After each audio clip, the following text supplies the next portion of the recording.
Hello everyone. नमस्कार. कर्मशिला academy या online प्लॅटफॉर्मवर तुम्हा सर्वांचं परत एकदा स्वागत आहे. या व्हिडिओ लेक्चरपासून आपण एक नवीन इनिशिएटिव्ह सुरू करतो आहोत. आयोगाने 2013 ते 2026 या दरम्यान विविध परीक्षांमध्ये जे काही प्रश्न घेतलेले आहेत, सो त्या प्रश्नांचं एकंदरीतच विश्लेषण सिरीज आपण सुरू करतो आहोत. So that is MPSC PYQ series. So याच्यामध्ये टॉपिक निहाय आणि सब्जेक्ट निहाय जे काही प्रश्न आहेत, सो ते प्रश्न आपण ओव्हरलुक करण्याचा प्रयत्न करू. काही कन्सेप्च्युअल त्या प्रश्नामध्ये दिलेलं असेल, सो ते कन्सेप्ट देखील आपण समजण्याचा प्रयत्न करूयात. सो साधारणतः इन डिटेल प्रत्येक प्रश्नांमध्ये एकंदरीतच इन डिटेल आपण बघणार नाही, तर एक ओव्हरव्ह्यू करणार आहोत आणि ते प्रश्न त्या प्रश्नांचं एकंदरीत विश्लेषण आणि ते प्रश्न आपण सॉल्व करून घेणार आहोत, जेणेकरून PYQ बेस पुढे कोणत्याही एक्झाममध्ये जर प्रश्न रिपीट झाला तर ते प्रश्न आपल्याला चुकायला नको. या पद्धतीने आपण हे जे काही लेक्चर सिरीज आहेत ते डिझाईन केलेलं आहे किंवा त्या पद्धतीने आपण ते कंटिन्यू करणार आहोत. ओके. सध्या पॉलिटी या विषयाला किंवा या विषयावर तसेच इकॉनॉमिक्स असे दोन विषयाला आपण सुरू करूयात. सो दोन विषयांवर आतापर्यंत आयोगाने विविध परीक्षांमध्ये जे प्रश्न विचारलेले आहेत त्या प्रश्नांचं विश्लेषण आपण करूयात. असे बरेच प्रश्न आहेत जे आयोगाने एकंदरीतच रिपीटेड स्वरूपामध्ये विचारलेलं आहे. सो ते प्रश्न आपण या ठिकाणी शक्यतो टाळण्याचा प्रयत्न करू. जे प्रश्न रिपीट झालेले आहेत त्या प्रश्नांवर ते प्रश्न आपण फारसं त्यावर डिस्कशन न करता ते त्या प्रश्नाचे आन्सर बघूयात आणि पुढे जाऊयात. हे जे काही लेक्चर सिरीज आहे ते आपण कंटिन्यू करूयात. सध्या 14 जून 2026ला जी काही कंबाईंड गट ब पूर्वपरीक्षा नियोजित आहेत, सो त्याला धरून असणार आहे किंवा त्या अनुषंगाने जे काही महत्त्वाचे एक्सपेक्टेड टॉपिक जे आपल्याला पूर्वपरीक्षेमध्ये सातत्याने विचारले जात आहे, सो त्या टॉपिकवर आपण सुरुवातीला फोकस करणार आहोत, जेणेकरून या प्रश्नांच्या माध्यमातून रिव्हिजन देखील होणार आहे. ओके. सो सुरुवात करूयात आपण राज्यव्यवस्थेच्या संदर्भात, इंडियन पॉलिटीच्या संदर्भात आणि त्यातील अत्यंत महत्त्वाचं टॉपिकमध्ये नागरिकत्व. सो नागरिकत्व या टॉपिक अंतर्गत साधारणतः 2 वर्षामध्ये मागील 2 वर्षामध्ये आयोगाने कुठलीही परीक्षा असो, राज्यसेवा असो, कंबाईंड गट ब असो किंवा गट क असो, पूर्वपरीक्षा तसेच मुख्य परीक्षेमध्ये यावर प्रश्न विचारलेला आहे. त्या अनुषंगाने बघूयात प्रश्न आणि काही विश्लेषणात्मक गोष्टी आहेत, सो त्या विश्लेषणात्मक गोष्टींचा देखील आपण विचार करूयात. सो साधारणतः 1 ते 1.5 तासामध्ये जे प्रश्न आहेत तर ते आपण कव्हर करण्याचा प्रयत्न करूयात. Okay. So let us start. सर्वात आधी काही गोष्टी बेसिक आपण समजून घेऊयात नागरिकत्वाच्या संदर्भात. आता नागरिकत्वाच्या संदर्भात जर आपण बघितलं तर भारतीय राज्यघटनेच्या पार्ट 2 मध्ये एकंदरीतच आर्टिकल 5 ते 11 या कलमामध्ये एकंदरीतच भारतीय नागरिकत्व संदर्भात एकंदरीत प्रोव्हिजन किंवा तरतूद करण्यात आलेली आहे. यासोबतच एकंदरीत आर्टिकल 11 मध्ये पार्लमेंटला अधिकार देण्यात आलेला आहे की नागरिकत्व संदर्भात कायदे करण्याचा अधिकार कोणाला? संसदेला अधिकार देण्यात आलेला आहे. आणि त्यानुसार 1955 मध्ये संसदेने काय केलं तर नागरिकत्व कायदा तयार केला किंवा नागरिकत्व कायदा पारित केला. आणि त्यानुसार एकंदरीतच कोणाला नागरिकत्व द्यायचं आहे, त्याची प्रक्रिया काय असणार आहे, या ज्या काही बाबी आहेत तर ते या नागरिकत्व कायद्याअंतर्गत तरतूद करण्यात आलेले आहे किंवा ते सांगितलं गेलेलं आहे. ओके. सो सुरू करूयात पहिल्या प्रश्नापासून. पहिलाच प्रश्न, नुकतीच जी काही कंबाईंड गट ब मुख्य परीक्षा पार पडली, सो त्यामध्ये नागरिकत्वाच्या संदर्भात प्रश्न विचारण्यात आलेला होता. सो त्यापासून सुरू करूयात. प्रश्न काय विचारला गेलेला आहे? संविधानाचा प्रारंभी नागरिकत्वाबाबतचे खालीलपैकी योग्य कथने ओळखा. आपल्याला काय फाइंड आउट करायचं आहे तर योग्य स्टेटमेंट फाइंड आउट करायचं आहे. स्टेटमेंट. ओके. सो या ठिकाणी काय म्हटलं गेलेलं आहे? संविधानाच्या प्रारंभी भारताच्या राज्यक्षेत्रात ज्या व्यक्तीचा अधिवास आहे आणि डॅश डॅश. आता ज्या व्यक्तीचा अधिवास आहे म्हणजे अधिवासाच्या संदर्भात संविधानाचा प्रारंभी ज्यावेळेस संविधान लागू झालं तर त्यावेळेस भारताच्या राज्यक्षेत्रामध्ये एखाद्या व्यक्तीचा डोमिसाईल असेल किंवा अधिवास असेल, सो त्या अधिवासासोबतच खाली ज्या काही 3 अटी दिलेल्या आहेत तर त्या 3 अटीपैकी कुठलीही एक अट पूर्ण करत असेल, सो अशा वेळेस त्या व्यक्तीला भारतीय नागरिकत्व प्रदान केले जाईल किंवा तो भारतीय नागरिकत्व मिळवण्यासाठी पात्र असेल, अशी तरतूद भारतीय राज्यघटनेच्या कलम 5 मध्ये देण्यात आलेला आहे. आणि या कलम 5 अंतर्गत हा प्रश्न विचारण्यात आलेला आहे. सो 3 अटींपैकी कुठली अट या ठिकाणी बरोबर आहे किंवा वरील सर्व बरोबर आहे ते आपण बघूयात. पहिली अट काय म्हटलं गेलेलं आहे? जी भारताच्या राज्यक्षेत्रात जन्मलेली होती, म्हणजे जिचा जन्म संविधानाचा प्रारंभी किंवा ज्यावेळेस संविधान लागू झालेलं होतं तर त्या राज्यक्षेत्रामध्ये जन्मलेली होती किंवा जन्माला आलेली होती अशा व्यक्तीला मिळेल, किंवा जिच्या मातापित्यापैकी कोणीही एक, ओके, सो जिच्या मातापित्यापैकी कोणीही एक भारताच्या राज्यक्षेत्रात जन्मलेले होते, सो अशा व्यक्तींचा पाल्याला एकंदरीतच नागरिकत्व मिळू शकेल. आणि सी विधान काय म्हटलं गेलेलं आहे, जी अशा प्रारंभाच्या लगतीपूर्वी ज्यावेळेस संविधान लागू झालं तर त्या संविधान लागू होण्याचा ज्या दिवशी लागू झाले तर त्याचा पूर्वी किमान 7 वर्षे इतका काळ भारताच्या राज्यक्षेत्रामध्ये सामान्यतः निवासी आहे. सो अशा व्यक्तींना एकंदरीतच काय देण्यात येईल, तर अशी प्रत्येक व्यक्ती भारताची नागरिक असेल असं या ठिकाणी म्हटलं गेलेलं आहे. आता हे जर आपण या ठिकाणी बघितलं, या ठिकाणी जे कलम 5मध्ये देण्यात आलेले आहेत, सो तुम्ही ते बघू शकता. कलम 5मध्ये भारताच्या अधिवासाच्या संदर्भात जे आपल्याला या प्रश्नात विचारले गेलेलं आहे. सो कलम 5मध्ये काय काय देण्यात आलेलं आहे, जी व्यक्ती भारतात अधिवास करत होती आणि खालीलपैकी एक अट पूर्ण करत असेल, खालील 3 अटींपैकी एक अट पूर्ण करत असेल, सो अशा व्यक्तीला भारतीय नागरिकत्व देण्यात येईल. कोणकोणत्या अटी आहेत, तिचा जन्म भारतात झाला असावा, जे आपल्याला प्रश्नात दिलेला आहे. तिचा जन्म, ती भारताच्या राज्यक्षेत्रात जन्मलेली होती, ओके, बरोबर आहे. तिच्या मातापित्यांपैकी कोणाचाही, म्हणजे तिच्या मातापित्यांपैकी म्हणजे काय, तर एकतर माता असेल किंवा पिता असेल, सो या दोन्हीपैकी कोणाचाही जन्म जर भारतात झालेला असेल, सो संबंधित बाबतीत एकंदरीतच त्या मातापित्यांचा पाल्याला त्या ठिकाणी भारतीय नागरिकत्व देण्यात येईल. किंवा हे जरी नसेल तरी तिसरं जी अट सांगण्यात आलेली आहे, संविधान लागू होण्यापूर्वी किमान 5 वर्षे ती भारतात सामान्यपणे राहत असावी. सो या ठिकाणी जे दिलं गेलेलं आहे की अशा प्रारंभाच्या लगतीपूर्वी किमान 7 वर्षे इतका काळ भारताच्या राज्यक्षेत्रामध्ये सामान्यतः निवासी असावी. सो या ठिकाणी 7 वर्षे आहे का, तर 7 वर्षे नसून ते किती पाहिजे होतं, 5 वर्ष पाहिजे होतं. सो 5 वर्ष या ठिकाणी अप्रोप्रिएट स्टेटमेंट राहिलेलं असतं जर 5 वर्ष या ठिकाणी दिलेलं असतं तर, ओके. त्यामुळे या ठिकाणी जर आपण बघितलं तर विधान सी चुकीचं असणार आहे, मात्र ए आणि बी या ठिकाणी बरोबर असणार आहे. त्यामुळे पर्याय क्रमांक ए, फक्त ए आणि बी या प्रश्नाचा योग्य पर्याय असणार आहे. सो अशा पद्धतीने या ठिकाणी प्रश्न विचारण्यात आलेलं होतं कलम 5 अंतर्गत, ओके. सो हे या ठिकाणी लक्षात ठेवायचं आहे. त्यानंतर पुढे जाऊयात. पुढचा प्रश्न कलम 8 अंतर्गत विचारण्यात आलेला प्रश्न आहे. ग्रुप बी पूर्वपरीक्षा 2000 एकंदरीतच जी काही कंबाईंड गट ब पूर्वपरीक्षा 2025 जी जानेवारी 2026मध्ये पार पडलेली होती 4 जानेवारीला, सो त्यामध्ये विचारण्यात आलेला प्रश्न, भारतीय संविधानाचा कलम 8मध्ये खालीलपैकी कशाचा उल्लेख आहे.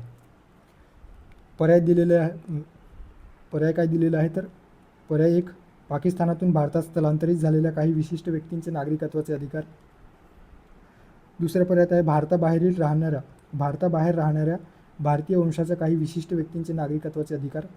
तिसरं स्टेटमेंट आहे पाकिस्तानात स्थलांतरित झालेल्या काही विशिष्ट व्यक्तींचे नागरिकत्वाचे अधिकार. आणि चौथं स्टेटमेंट आहे संसदेच्या कायद्याद्वारे नागरिकत्वाच्या अधिकारांचे नियमन करेल, ओके. संसद कायद्याद्वारे नागरिकत्वाच्या अधिकारांचे काय करेल, नियमन करेल. हे पर्याय 4मध्ये देण्यात आलेलं आहे. सो कलम 8मध्ये नेमकं काय दिलं गेलेलं आहे. आता पाकिस्तानातून भारतात स्थलांतरित झालेल्या काही विशिष्ट व्यक्तींचे नागरिकत्वाचे अधिकार हे एकंदरीतच कलम 6मध्ये देण्यात आलेलं आहे. सो ते लक्षात ठेवायचं आहे. कलम 6मध्ये ज्यावेळेस भारताची फाळणी व्हायची होती तर त्या फाळणीच्या दरम्यान एकंदरीतच पाकिस्तानातून भारतात स्थलांतरित झालेले जे काही नागरिक असतील, व्यक्ती असतील, सो अशा व्यक्तींना काय करण्यात येईल, तर नागरिकत्वाचे अधिकार देण्यासंदर्भात कलम 6मध्ये देण्यात आलेलं आहे. सो ते एक लक्षात ठेवायचं आहे. त्यानंतर या ठिकाणी पाकिस्तानातून स्थलांतरित झालेल्या काही विशिष्ट व्यक्तींचे नागरिकत्वाचे अधिकार. सो सुरुवातीला काय झालं, तर ज्यावेळेस फाळणी झालेली होती, सो ते फाळणी झाली तर त्यावेळेस एकंदरीतच जे भारतात राहणारे काही नागरिक होते पाकिस्तानामध्ये गेलेले असतील, त्यानंतर काही कालावधीनंतर ते परत भारतामध्ये परतलेले असतील आणि भारतात परतल्याच्या नंतर त्यांच्यासाठी एकंदरीतच एक विशिष्ट क्रायटेरिया ठेवण्यात आलेली होती, जे की त्यांचं जे पूर्वज जे आहेत तर ते आधी या भारताच्या भूक्षेत्रामध्ये किंवा भूप्रदेशाच्या क्षेत्रामध्ये जर त्यांचा जन्म झालेला असेल, सो अशा वेळेस या पाकिस्तानात स्थलांतरित झालेल्या आणि परत आलेल्या व्यक्तींना नागरिकत्व देण्यात येईल. हे कलम 7मध्ये देण्यात आलेलं आहे. सो हे एक लक्षात ठेवायचं आहे.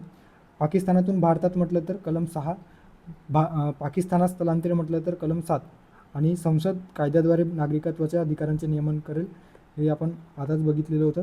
सो याच्यामध्ये कलम 11 सो यामध्ये देण्यात आलेला आहे. सो कलम 11मध्ये एकंदरीतच संसद कायद्याद्वारे नागरिकत्वाच्या अधिकारांचे नियमन करेल आणि त्यानुसार कायदे तयार करेल. सो या ठिकाणी आपण जर बघितलं तर कलम 8मध्ये काय देण्यात आलेलं आहे, भारताबाहेर राहणाऱ्या भारतीय वंशाच्या जे काही व्यक्ती आहेत सो त्या व्यक्तींना विशिष्ट व्यक्तींचे नागरिकत्वाच्या संदर्भात अधिकार जे आहेत तर ते कलम 8मध्ये देण्यात आलेले आहे. त्याच्यामुळे पर्याय क्रमांक 2 या प्रश्नाचं योग्य पर्याय असणार आहे. ओके, या ठिकाणी तुम्ही हे बघू शकता, पाकिस्तानातून भारतात स्थलांतरित झालेल्या व्यक्तींचे नागरिकत्व कलम 6मध्ये देण्यात आलेलं आहे. 19 जुलै 1948 पूर्वी जे स्थलांतरित केलेले असतील सो अशा व्यक्तींना एकंदरीत स्थलांतरितच्या तारखेपासून एकंदरीत सामान्यतः भारतात राहत असावी किंवा भारताची रहिवासी समजली जाईल. 19 जुलै 1948 नंतर जर एखाद्या व्यक्तीने पाकिस्तानातून भारतात स्थलांतर केलेलं असेल तर अशा वेळेस तिने सक्षम अधिकाऱ्याकडे अर्ज करून नागरिक म्हणून नोंदणी केलेली असावी अशी तरतूद देण्यात आलेली आहे. आणि अर्ज करण्यापूर्वी या ठिकाणी हे एक लक्षात ठेवू शकता डाटा, अर्ज करण्यापूर्वी 6 महिने भारतात राहणे आवश्यक आहे. किमान 6 महिने ज्या व्यक्तीने 19 जुलै 1948 रोजी किंवा त्यानंतर स्थलांतर केलेलं आहे विशेषतः पाकिस्तानातून, सो अशा व्यक्तीने सक्षम अधिकाऱ्याकडे अर्ज करणे आणि अर्ज करण्यापूर्वी किमान 6 महिने भारतात राहणे अपेक्षित आहे. सो ते एक तुम्ही लक्षात ठेवू शकता. कलम 7मध्ये जे आपण बघितलं, पाकिस्तानात स्थलांतरित होऊन पुन्हा भारतात आलेल्या किंवा परतलेल्या व्यक्तीच्या संदर्भात विशेषतः 1 मार्च 1947 नंतर जे काही पाकिस्तानात स्थलांतरित झालेली होती आणि त्यानंतर परंतु पुनर्वसनासाठी एकंदरीतच परमिट फॉर रिसेटलमेंट किंवा पुनर्वसनाच्या परवान्याखाली परत भारतात परतलेलं आहे. सो अशा व्यक्तींना एकंदरीतच या कलम 7नुसार एकंदरीत भारतीय नागरिकत्व प्रदान केले जाईल, हे दिलं गेलेलं आहे. सो ते एक लक्षात ठेवू शकता. कलम 8मध्ये जे आपल्याला प्रश्नात विचारलेलं होतं, परदेशात राहणाऱ्या भारतीय वंशाच्या व्यक्तींचे नागरिकत्व. ओके, सो हे या ठिकाणी देण्यात आलेलं आहे. विशेषतः जी व्यक्ती किंवा तिचे माता पिता किंवा आजी आजोबा हे अखंड भारतात जन्मलेले असेल परंतु सध्या परदेशात राहते आहे, सो अशा व्यक्तीला भारताचे नागरिकत्व मिळू शकेल. समजा एखादी व्यक्ती आहे ती अमेरिकेमध्ये किंवा ब्रिटनमध्ये राहते आहे, मात्र त्या व्यक्तीच्या जे काही पूर्वज आहेत किंवा पूर्वज म्हणण्यापेक्षा त्यांचे त्या व्यक्तीचे माता पिता किंवा आजी आजोबा हे अखंड भारतात म्हणजे ज्यावेळेस भारताची फाळणी व्हायची होती तर त्यावेळेस त्याच्या आधीपासून ते त्याच्या आधी भारतात जन्मलेलं असेल, सो अशा वेळेस त्या संबंधित व्यक्तीला जो विदेशात आहे परदेशात आहे सो अशा व्यक्तीला भारतीय नागरिकत्व मिळू शकेल, हे या ठिकाणी कलम 8मध्ये देण्यात आलेलं आहे. यासाठी ती व्यक्ती ज्या देशामध्ये राहते सो त्या देशातल्या राजनैतिक किंवा वाणिज्य दूतावासाकडे काय करणे अपेक्षित आहे, तर नागरिकत्व संदर्भात नोंदणी करणे अपेक्षित आहे. सो हे कलम 8मध्ये देण्यात आलेलं आहे.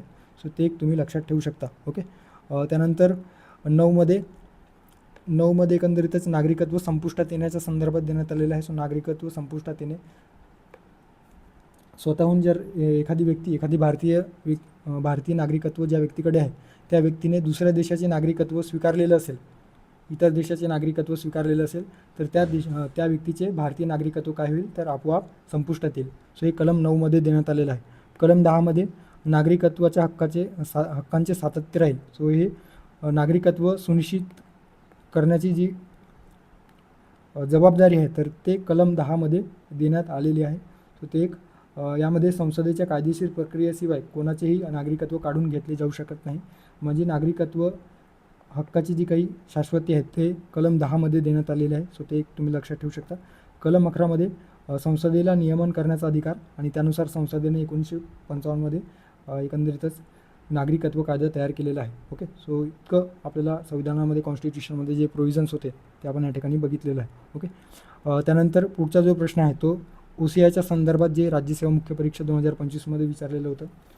आतापर्यंत विशेषतः कंबाईन गट ब किंवा गट क मध्ये यावर OCIच्या बाबतीत विचारलेलं नाही इतकं डीपमध्ये जाऊन, पण अलीकडे जर हळूहळू आयोगाचा ट्रेंड आपण बघितलं तर सध्या आयोग आपल्याला आणखी डीपमध्ये जाताना दिसून येतो.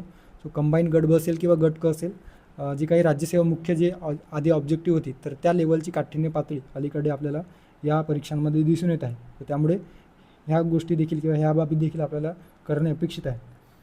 आता या प्रश्नात दिलेलं आहे भारताचे परदेशी नागरिक कार्डधारकांच्या हक्कांबाबत जे काही OCI ज्याला म्हटलं जातं overseas citizen of India. So असे जे काही कार्ड होल्डर असतात सो त्यांच्या बाबतीत बरोबर विधान निवडा असा प्रश्न या ठिकाणी विचारण्यात आलेला आहे. सो बरोबर आपल्याला फाइंड आउट करायचं आहे. यामध्ये काय देण्यात आलेलं आहे तर तो भारताच्या राष्ट्रपती पदाची निवडणूक लढवण्यासाठी अपात्र असेल.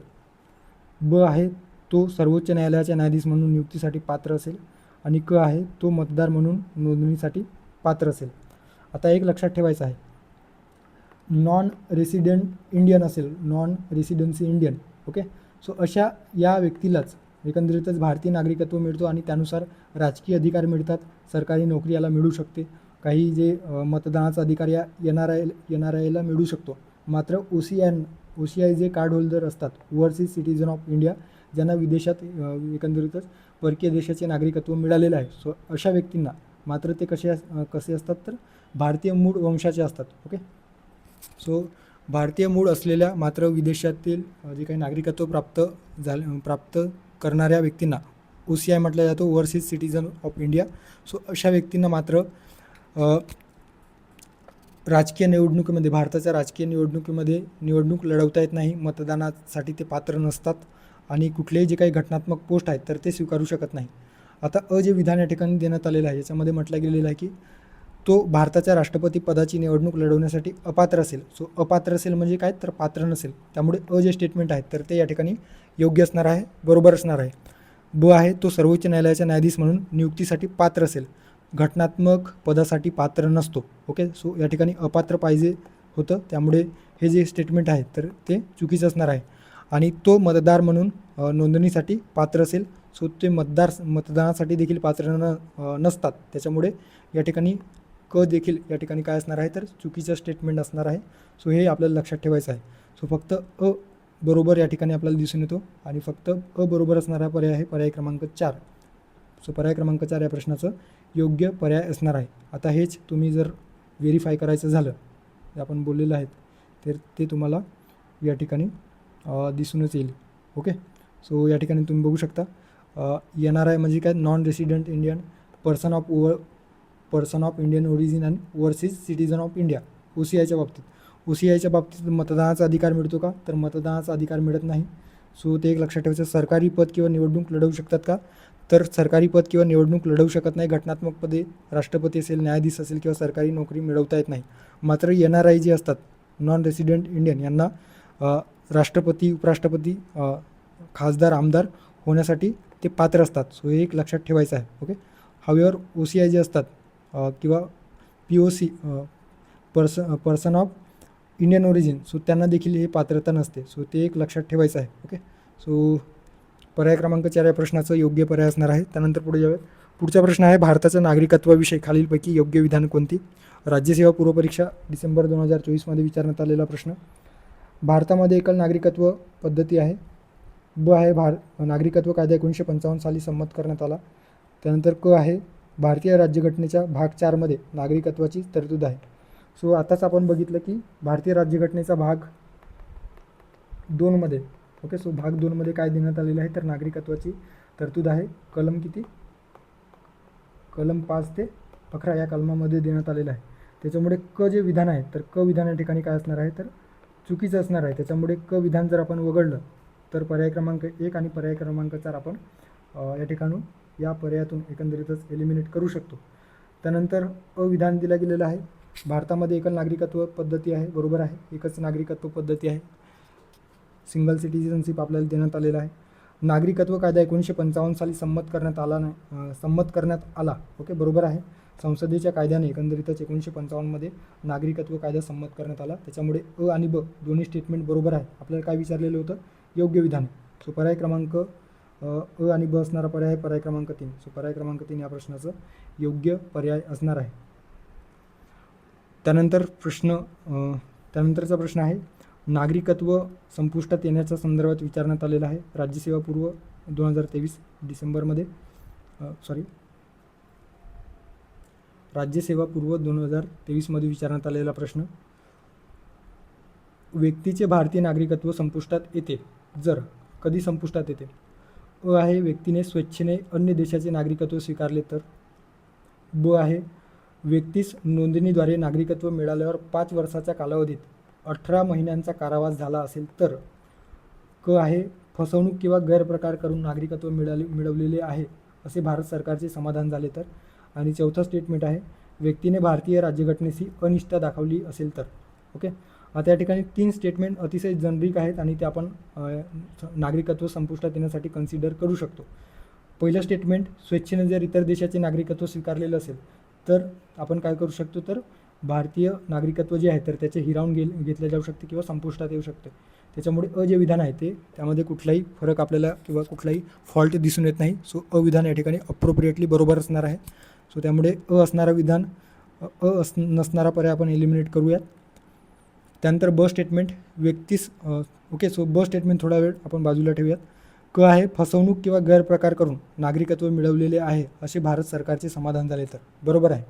सरकारची जर खात्री असेल की एखाद्या व्यक्तीने फ्रॉड पद्धतीने किंवा चुकीच्या पद्धतीने नागरिकत्व संदर्भात दावे करून भारतीय नागरिकत्व प्राप्त केलेलं आहे, सो अशा वेळेस भारताची जी काही इंटरनल सिक्युरिटी आहे तर ती कॉम्प्रोमाइज होऊ शकते. सो त्यामुळे भारत सरकारची खात्री झालेली असेल की संबंधित व्यक्तीने किंवा अशा व्यक्तींनी बेकायदेशीररित्या नागरिकत्व प्राप्त केलेलं आहे, सो अशा वेळेस त्या संबंधित व्यक्तीचे नागरिकत्व काय होऊ शकतो, संपुष्टात येऊ शकतो. त्याच्यामुळे क देखील या ठिकाणी काय असणार आहे, योग्य असणार आहे. त्यानंतर व्यक्तीने भारतीय राज्यघटनेशी अनिष्ठा दाखवली असेल तर. बरोबर आहे. जर एखादी व्यक्ती भारतीय राज्यघटनेला मानत नसेल किंवा भारतीय राज्यघटनेप्रती एकंदरीतच डिसलॉयल्टी दाखवत असेल, सो अशा वेळेस त्या व्यक्तीवर काय होऊ शकतो किंवा त्या व्यक्तीला आपली जी काही नागरिकत्व आहे, भारतीय नागरिकत्व, सो ते सिटिझनशिप संपुष्टात किंवा त्याग करावा लागू शकतो किंवा त्याचे जे काही नागरिकत्व आहे ते संपुष्टात येऊ शकतो. त्याच्यामुळे ड देखील या ठिकाणी काय असणार आहे, तर बरोबर असणार आहे. आता ब स्टेटमेंटमध्ये देण्यात आलेलं आहे की व्यक्तीस नोंदणीद्वारे नागरिकत्व मिळाल्यावर 5 वर्षाच्या कालावधीत 18 महिन्यांचा कारावास झाला असेल तर. आता नागरिकत्व रद्द करण्यासंदर्भात जर आपण बघितलं की या ठिकाणी जे आपल्या 1955च्या कायद्यामध्ये देण्यात आलेले जे तरतूद आहे किंवा प्रोव्हिजन्स आहे, तर त्यानुसार 3 प्रकारे नागरिकत्व हिरावून घेतला जाऊ शकतो. पहिला आहे स्वैच्छिक त्याग, म्हणजे स्वतः रिनन्शिएशन केलेलं असेल तर, स्वइच्छेने एखाद्या देशाचे नागरिकत्व स्वीकारलेलं असेल तर अशा वेळेस त्याचे नागरिकत्व रद्द होऊ शकतो. ओके, टर्मिनेशनच्या बाबतीत एखाद्या भारतीय नागरिकाने दुसऱ्या देशाचे नागरिकत्व स्वीकारलेलं असेल, सो त्यावेळेस त्याचे भारतीय नागरिकत्व काय होऊ शकतो, तर आपोआप संपुष्टात येऊ शकतो. सो बाय टर्मिनेशन संपुष्टात येणे. स्वैच्छिक त्याग, रिनन्शिएशन म्हणजे काय, तर कोणताही सज्ञान म्हणजे काय, तर 18 वर्षापेक्षा वरील भारतीय नागरिक असलेला व्यक्ती स्वतःहून घोषणा करतो की भारताच्या नागरिकत्वाचा तो त्याग करतो आहे. सो अशा व्यक्तीच्या संदर्भात त्याचे जे काही नागरिकत्व आहे ते काय होईल, तर संपुष्टात येऊ शकतो. परंतु या ठिकाणी काय लक्षात ठेवायचं, परंतु भारताचे एखाद्या देशासोबत युद्ध सुरू असताना अशा प्रकारचा अर्ज जर केंद्र सरकारकडे केलेला असेल तर केंद्र सरकार राखून ठेवू शकतो. सो इंटरनल जे काही सिक्युरिटी मेंटेन ठेवण्यासाठी, गोपनीयता भंग होऊ नये यासाठी म्हणून संबंधित व्यक्तीच्या नागरिकत्व त्याग करण्यासंदर्भात जो काही अर्ज केलेला आहे तर ते काय करू शकतो, तर केंद्र सरकार होल्डवर ठेवू शकतो. सो ते एक लक्षात ठेवायचं आहे.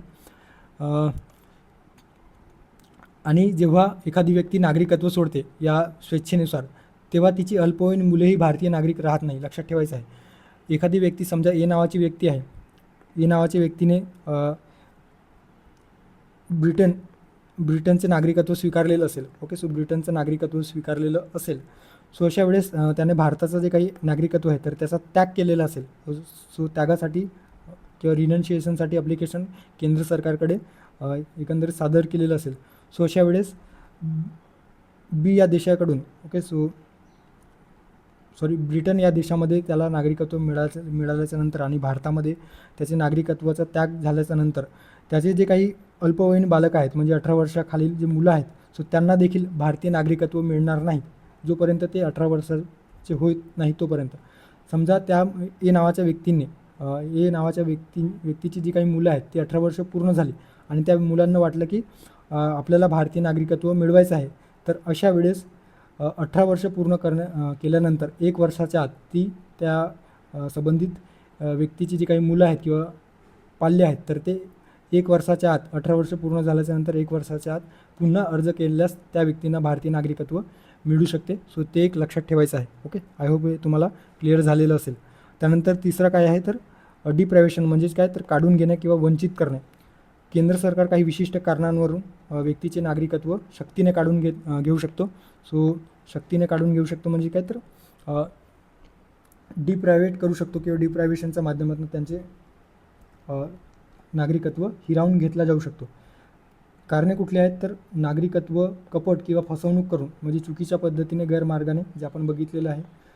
सो त्या संदर्भात एकंदरीतच त्यांचे नागरिकत्व हिरावून घेतलं जाऊ शकतो. नागरिकाने संविधानाप्रती द्रोह दाखवलेला असेल म्हणजे संविधानाप्रती डिसलॉयल्टी, सो ते देखील आपण बघितलेलं आहे. या कारणास्तव देखील त्याचे नागरिकत्व हिरावून घेतले जाऊ शकते. युद्धाच्या वेळी शत्रू देशाला मदत केली असेल, ओके, युद्धाच्या वेळी शत्रू देशाला मदत केलेली असेल, सो अशा वेळी देखील त्याचे नागरिकत्व हिरावून घेतला जाऊ शकतो. आणि स्वीकृती किंवा नोंदणीनंतर लक्षात ठेवायचं आहे जे आपल्याला पर्याय दिलेलं होतं, 5 वर्षाच्या आत 2 वर्षाचा तुरुंगवास झाला असेल तर तेच या ठिकाणी दिलेलं होतं. 5 वर्षाच्या आत 18 महिन्यांचा कालावधी, त्या ठिकाणी काय दिलेलं आहे 2 वर्ष. 2 वर्षाचा विचार करता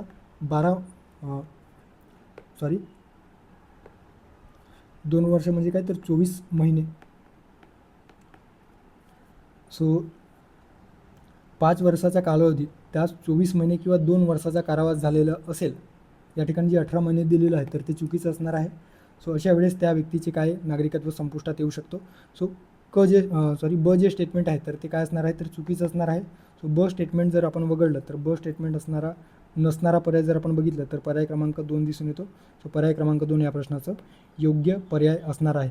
आणखी याच्यामध्ये एक अट आहे, सलग 7 वर्षे भारताबाहेर असेल. सो अशा वेळेस देखील एकंदरीतच एखाद्या व्यक्तीचे काय होऊ शकतो तर नागरिकत्व हिरावून घेतला जाऊ शकतो. सो ते एक लक्षात ठेवायचं आहे. ओके, सो तीन प्रकार एकंदरीतच भारतीय नागरिकत्व संपुष्टात येऊ शकतो. ओके, त्यानंतर भारतीय नागरिकत्वच्या संदर्भात खालीपैकी कोणत्या मार्गाने एखादी व्यक्ती भारतीय नागरिकत्व प्राप्त करू शकते. टॅक्स असिस्टंट मुख्य परीक्षा 2022 विचारण्यात आलेला प्रश्न. जन्माद्वारे, वंशाद्वारे, नोंदणीद्वारे किंवा विनंतीद्वारे. सो या ठिकाणी जर आपण बघितलं तर 1955चा कायद्यामध्ये एकंदरीतच bye birth, by descent, by registration आणि बाय रिक्वेस्ट किंवा अप्लिकेशन म्हणजे विनंतीद्वारे किंवा नोंदणीद्वारे देखील करता येतो. त्याच्यामुळे पर्याय क्रमांक 4 वरीलपैकी सर्व या ठिकाणी योग्य असणार आहे. सो पर्याय क्रमांक 4 वरीलपैकी सर्व. ओके, सो तुम्ही या ठिकाणी बघू शकता नागरिकत्व प्राप्त करण्याचे 5 मार्ग आहेत. जन्माने, बाय बर्थ, बाय डिसेंट्स म्हणजेच वंशाने, नोंदणीद्वारे म्हणजेच रजिस्ट्रेशनच्या माध्यमातून, स्वीकृती म्हणजे नॅचरलायझेशनच्या माध्यमातून आणि शामिलीकरण म्हणजे टेरिटरी इन्कॉर्पोरेशनच्या माध्यमातून. एखाद्या भारत सरकारने भारताबाहेरील एखादी टेरिटरी हस्तगत केली आणि त्या टेरिटरीमध्ये जे काही नागरिक आहेत तर त्या नागरिकांना काय समजण्यात येईल तर ते त्यांना भारतीय नागरिक समजण्यात येईल. So incorporation of territory. So असे 5 मार्ग आहेत. सो ते 5 मार्ग तुम्ही या ठिकाणी लक्षात ठेवायचं आहे. ओके, जे या ठिकाणी दिलेलं होतं रिक्वेस्ट किंवा ॲप्लिकेशन, या ठिकाणी बेसिकली विनंतीद्वारे किंवा ॲप्लिकेशनद्वारे म्हणजे रजिस्ट्रेशनद्वारे, डिसेन्स आणि बर्थच्या माध्यमातून.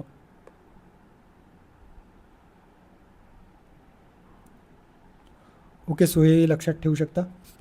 त्यानंतर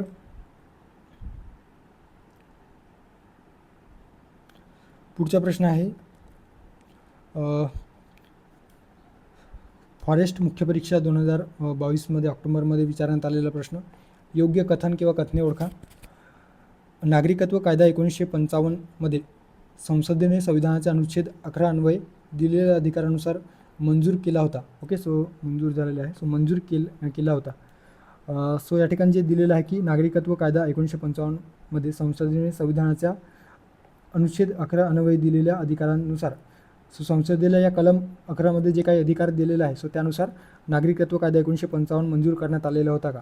आणि ब स्टेटमेंट आहे नागरिकत्व कायदा 1955 भारताचे नागरिकत्व प्राप्त करण्यासाठी 7 पद्धती प्रदान करते. ओके, आताच आपण बघितलं भारतीय नागरिकत्व प्रदान करण्यासाठी किती मार्ग आहेत तर 5 मार्ग आहेत. आणि या ठिकाणी काय म्हटलं गेलेलं आहे 7 पद्धती किंवा 7 मेथड म्हटलं गेलेलं आहे. सो ते चुकीचं आहे. सो या ठिकाणी 5 मेथड किंवा 5 प्रकारे 5 मार्गाने प्रदान करता येतो. त्याच्यामुळे ब जे स्टेटमेंट आहे ते चुकीचं असणार आहे. अ स्टेटमेंट मात्र या ठिकाणी काय असणार आहे तर बरोबर असणार आहे. ओके, एकच मिनटं. अ स्टेटमेंट काय म्हटलं गेलेलं आहे कलम 11 सो कलम 11च्या बाबतीत जर आपण बघितलं तर या ठिकाणी ते तुम्ही बघू शकता. नागरिकत्वाचे नियमन करण्याचा अधिकार संसदेचा अधिकार आहे. प्राप्ती असेल, समाप्ती असेल, नागरिकत्वासंदर्भात इतर विषयांमध्ये कायदे करण्याचा अनन्य अधिकार संसदेला आहे. त्याच्यामुळे जे विधान आहे ते अविधान या ठिकाणी काय असणार आहे, बरोबर असणार आहे. सो पर्याय क्रमांक फक्त ओके, कथन या ठिकाणी बरोबर आहे. सो ते एक लक्षात ठेवू शकता. त्यानंतर STI मुख्य परीक्षा 2018मध्ये विचारण्यात आलेला प्रश्न, स्टेटमेंट बेस्ड प्रश्न विचारण्यात आलेला आहे.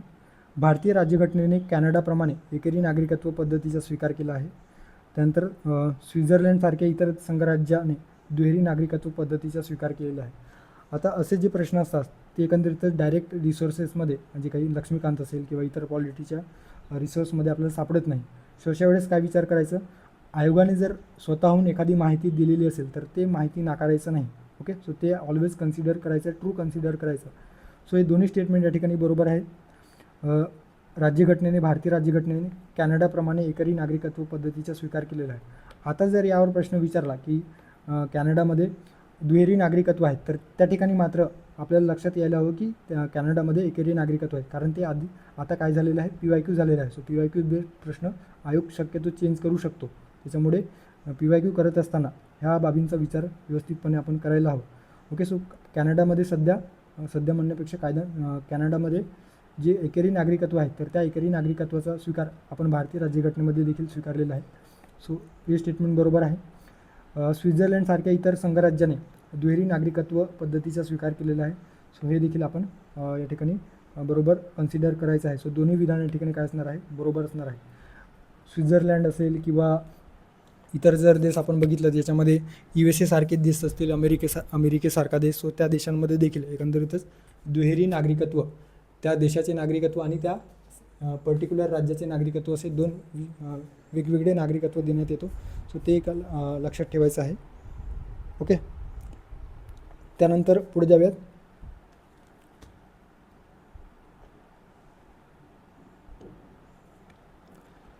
पुढचा प्रश्न राज्यसेवा पूर्व 2018मध्ये विचारण्यात आलेला प्रश्न आहे. सो यामध्ये नागरी अधिकारांच्या संदर्भात कोणकोणते नागरी अधिकार किंवा भारतीय नागरिकांना किंवा परकीयांना जे काही अधिकार मिळतात, तर त्या संदर्भात या ठिकाणी प्रश्न विचारण्यात आलेला आहे. सो थोडक्यात नागरिकत्व प्राप्त करणाऱ्या व्यक्तींना कोणते अधिकार, विशेष अधिकार मिळतात, सो अशा संदर्भातला हा प्रश्न आपल्याला दिसून येतो आहे. ओके, सो याच्यामध्ये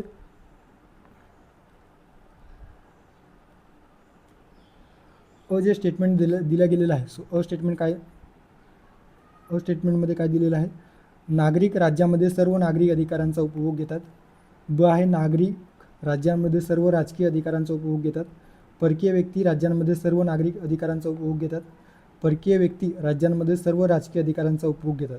सो या ठिकाणी नागरिक जे आहेत आपल्या देशाचे नागरिक, सो आपल्या देशाच्या नागरिकांना सर्व नागरी अधिकार तसेच सर्व राजकीय अधिकारांचा उपभोग घेता येतात. नागरी अधिकार म्हणजे काय, जे काही सिव्हिल राईट्स आहेत. ओके, सो सिव्हिल राईट्समध्ये वैयक्तिक स्वातंत्र्याचा हक्क असेल किंवा इतर सांस्कृतिक असेल, धर्म जपण्याचा वगैरे जे हक्क असतील, सो या बाबतीत नागरी अधिकारांच्या अंतर्गत येतात. सो ते अधिकार आपल्या देशातील नागरिकांना तसेच बाहेरील परकीय व्यक्तींना देखील मिळालेला आहे. एक्सक्लुझिव्हली जर विचार केला तर नागरिकांना, आपल्या देशातील म्हणजे नागरिकत्व प्राप्त करणाऱ्या व्यक्तींना राजकीय अधिकार प्राप्त होतात. मतदानामध्ये मतदान करण्याचा अधिकार, एखादी घटनात्मक पोस्ट भूषवण्याचा अधिकार, घटनात्मक पदे स्वीकारण्याचा अधिकार, एकंदरीतच निवडणुकीमध्ये सहभाग घेण्याचा अधिकार भारतीय नागरिकांना मिळतो. ते परकीय नागरिकांना किंवा परकीय व्यक्तींना राज्यांमध्ये सर्व राजकीय अधिकारांचा उपभोग घेता येतात, असं जे स्टेटमेंट म्हटलं गेलेलं आहे मध्ये, तर ते चुकीचं आहे. परकीय व्यक्ती राज्यामध्ये सर्व नागरी अधिकारांचा उपभोग घेऊ शकतात, मात्र सर्व राजकीय अधिकारांचा उपभोग घेता येत नाही. त्याच्यामुळे जे स्टेटमेंट आहे ते चुकीचं आहे. सो स्टेटमेंट आपण जर वगळलं तर या ठिकाणी क, सो तीनही स्टेटमेंट काय असणार आहे, बरोबर असणार आहे. सो पर्याय क्रमांक 1 या प्रश्नाचं योग्य पर्याय असणार आहे. ओके, एकच मिनटं, मला थोडा या प्रश्नावर एकंदरीत संदिग्ध वाटत होतं. हा प्रश्न एकंदरीतच यामध्ये या प्रश्नाचं योग्य आन्सर असणार आहे पर्याय क्रमांक ब आणि क. आता या ठिकाणी जे नागरिकत्वाच्या संदर्भात दिलं गेलेलं आहे की जे काही मेथड गेलेलं आहे. ओके, सो या ठिकाणी त्याच्यामध्ये नॅचरलायझेशन म्हटलं गेलेलं आहे. विनंती किंवा रिक्वेस्ट त्या ठिकाणी देण्यात आलेलं नाही आणि प्रश्नामध्ये आपल्याला विनंती किंवा रिक्वेस्ट म्हटलं गेलेलं होतं. सो त्या ठिकाणी नॅचरलायझेशन पाहिजे होतं. सो विनंती हे असणार नाही, तर by descent, by birth, by descent, by registration, त्यानंतर बाय नॅचरलायझेशन. ओके, नॅचरलायझेशन आणि by incorporation of territory. So टेरिटरीच्या बाबतीत आपल्याला या 5 मार्गाने एकंदरीतच नागरिकत्व प्राप्त करता येऊ शकतो. सो अ, ब, क या प्रश्नाचं योग्य पर्याय असणार आहे. ओके, सो ते एक लक्षात ठेवू शकता. त्यानंतरचा प्रश्न आहे, नोंदणीकृत पद्धतीने भारतीय नागरिकत्व प्राप्त करण्यासाठी खालीलपैकी कोणती आवश्यक पुरवठ नाही. ओके, आता नोंदणीकृत म्हणजे इंडियन सिटिझनशिप रजिस्ट्रेशनच्या माध्यमातून करण्यासाठी जी काही विविध अट आहेत, सो त्या विविध अटींपैकी कोणती पुरवठ नाही असं या ठिकाणी म्हटलं गेलेलं आहे. बघूयात आपण जनरल स्टेटमेंट वाचून प्रश्न सॉल्व्ह होतो काय ते. अ स्टेटमेंट आहे, भारतीय नागरिकाशी विवाह केलेली व्यक्ती जिचा नोंदणी करण्यापूर्वी 7 वर्ष भारतात रहिवास असणे आवश्यक असेल. बरं, त्यानंतर ब आहे, भारतीय नागरिक असणाऱ्या व्यक्तीची अल्पवयीन व्यक्ती. क आहे, भारतीय राज्यघटनेतील 8व्या परिशिष्टात मान्यता दिलेल्या भाषांपैकी एखाद्या भाषेचे पुरेसे ज्ञान असावे. त्यानंतर भारतीय वंशाची व्यक्ती जी भारताबाहेर इतर कोणत्याही देशात वा ठिकाणी वास्तव्यास होती. आता नोंदणीकृतच्या संदर्भात भारतीय नागरिकत्व प्राप्त करण्यासाठी जी काही नोंदणीकृत प्रक्रिया आहे, सो त्याच्यामध्ये परदेशात राहणाऱ्या व्यक्तीला देखील एकंदरीतच त्या भारतीय वंशाची जी व्यक्ती असेल, सो त्या व्यक्तीला देखील नागरिकत्व प्राप्त करण्यासंदर्भात एकंदरीतच अधिकार आहे किंवा त्याला एकंदरीत त्यासाठी प्रोव्हिजन किंवा जी तरतूद आहे, प्रक्रिया आहे, तर ती देण्यात आलेली आहे. त्याच्यामुळे एक आवश्यक पुरवठ आपल्याला दिसून येतो. ड ही आवश्यक पुरवठ आहे. अ मध्ये जे दिलेलं आहे, भारतीय नागरिकाशी विवाह केलेल्या व्यक्तीला एकंदरीतच किंवा जिचा नोंदणी करण्यापूर्वी 7 वर्ष भारतात रहिवासी असणे आवश्यक आहे. सो हे देखील पुरवठ आपल्याला दिसून येते. भारतीय नागरिक असणाऱ्या व्यक्तीची अल्पवयीन मुले, सो अल्पवयीन मुले सक्षम संज्ञान झाल्याच्यानंतर किंवा एकंदरीत 18 वर्ष पूर्ण झाल्याच्यानंतर त्यांना देखील नागरिकत्व प्राप्त होऊ शकतो.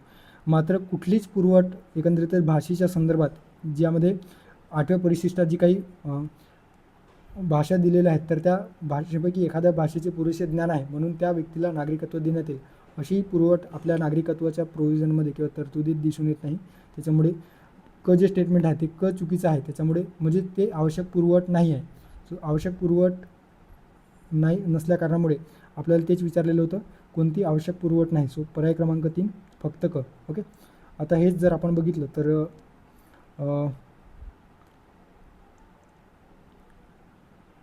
बाय रजिस्ट्रेशनमध्ये केंद्र सरकार अर्जाद्वारे एकंदरीतच भारतीय वंशाच्या व्यक्तींना नागरिकत्व देऊ शकते.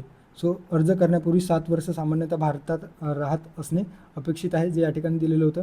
7 वर्ष भारतात रहिवासी असणे अपेक्षित आहे. सो ते एक त्या पद्धतीने किंवा भारतीय नागरिकाशी विवाह केलेली व्यक्ती अर्जापूर्वी 7 वर्ष राहणे हे दिलं गेलेलं आहे. ओके, सो ते एक तुम्ही लक्षात ठेवू शकता. नैसर्गिकरणाने किंवा नॅचरलायझेशनच्या माध्यमातून देखील एकंदरीतच त्या संबंधित व्यक्तीला नागरिकत्व मिळू शकतो. इनकॉर्पोरेशन ऑफ टेरिटरी, सो या माध्यमातून देखील नागरिकत्व प्राप्त करता येऊ शकतो. जन्माने किंवा त्यानंतर डिसेंट्सद्वारे वंशपरंपरेने देखील त्याला नागरिकत्व प्राप्त करण्यासाठी अट देण्यात आलेली आहे. मात्र भाषेची अट आपल्याला दिसून येत नाही. त्याच्यामुळे पर्याय क्रमांक 3 या प्रश्नाचं योग्य पर्याय असणार आहे. त्यानंतर क्लरिकल याच्यामध्ये क्लर्क मुख्य परीक्षेत विचारण्यात आलेला प्रश्न 2017मध्ये, नागरिकत्व कायदा 1955 अन्वये भारतीय नागरिकत्व मिळवण्याचे मार्ग किती आहेत. सो ते आपण जर व्यवस्थित बघितलं तर बाय बर्थ बरोबर आहे, बाय डिसेंट हे देखील बरोबर आपण बघितलेलं आहे. बाय रजिस्ट्रेशन म्हणजे नोंदणीद्वारे,